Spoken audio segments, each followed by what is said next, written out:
एक डॉक्टर एक कमरे में एंटर्स करता है, एक मरीज पर नजर डालता है और उसे लगता है कि कुछ गलत है।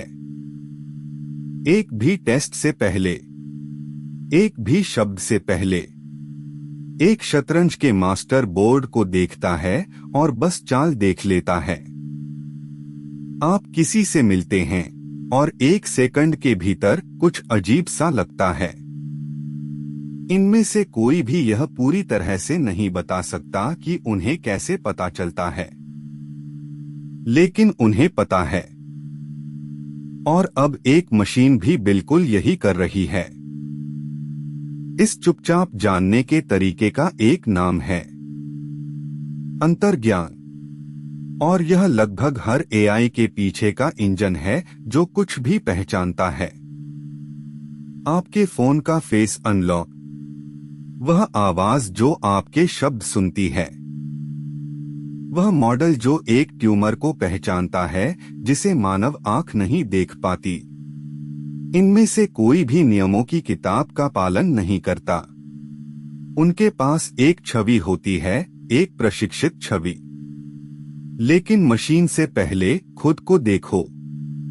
कोई एक गेंद फेंकता है और तुम्हारा हाथ उसे पकड़ने के लिए पहले से ही बढ़ रहा है। तुमने गति के समीकरण नहीं हल किए।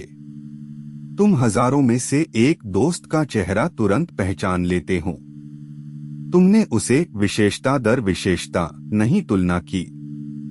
तुम बस जानते थे। यही है अंतर्ज्ञान, एक पैटर्न जो सोच से भी तेज चलता है। तो यह कैसे बनाया जाता है? यह एक छोटे से टुकड़े से शुरू होता है। एक एकल यूनिट जो थोड़ी बहुत एक मस्तिष्क के कोशिका से प्रेरित है। यह कुछ संकेत लेता है। यह हर एक का वजन करता है।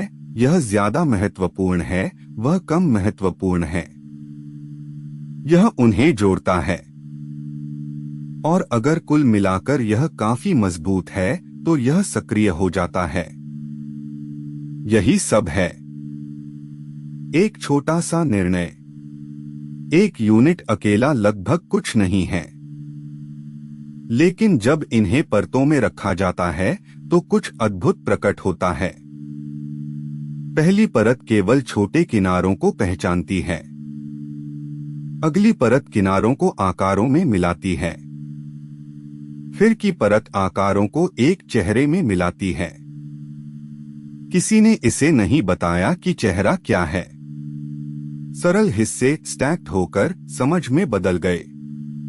और यहाँ एक अद्भुत बात है।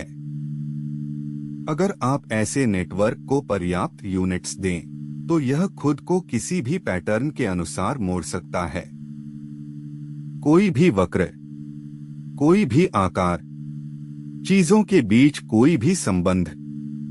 गणितज्ञों ने इसे साबित किया है। वे इसे यूनिवर्सल अप्रॉक्सीमेशन कहते हैं। एक खाली नेटवर्क एक मिट्टी के गोले की तरह है जो किसी भी रूप में ढल सकता है। लेकिन यह सही आकार कैसे ढूंढता है? नियमों से नहीं, उदाहरणों से। इसे हजारों तस्वीरें दिखाओ, हर एक के साथ सही जवाब। हर बार जब यह गलत होता है तो यह अपने वेट्स को थोड़ा सा समायोजित करता है। यहाँ थोड़ा मजबूत, वहाँ थोड़ा कमजोर। इसे 1 मिलियन बार दोहराओ और सही जवाब बस निकलने लगता है। इसने याद नहीं किया, इसने खुद को ट्यून किया। अब देखो यह तुम्हें क्या देता है। तुम इसे एक नई तस्वीर दिखाते हो और जवाब आता है एक बिल्ली। लेकिन जब तुम उससे पूछते हो कि क्यों, तो अंदर कोई वाक्य नहीं होता। कारण लाखों छोटे वेट्स में फैला हुआ है। जानना असली है, लेकिन व्याख्या कहीं भी संग्रहित नहीं है। मशीन को एक अंदाजा है, बिल्कुल तुम्हारे जैसा। अपने आप में लौट आओ। तुम्हारी अंतर्दृष्टि भी जादू नहीं है।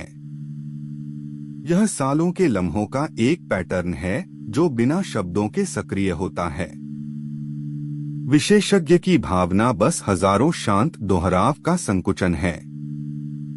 यही वजह है कि तुम एक जवाब को बहुत पहले महसूस कर लेते हो, इससे पहले कि तुम उसके लिए तर्क कर सको। तुम भी एक ऐसा ज्ञान रखते हो जिसे तुम पूरी तरह से समझा नहीं सकते। लेकिन यहाँ मुझे इस अंतर के बारे में ईमानदार होना है। मशीन की भावना के पीछे कुछ नहीं है।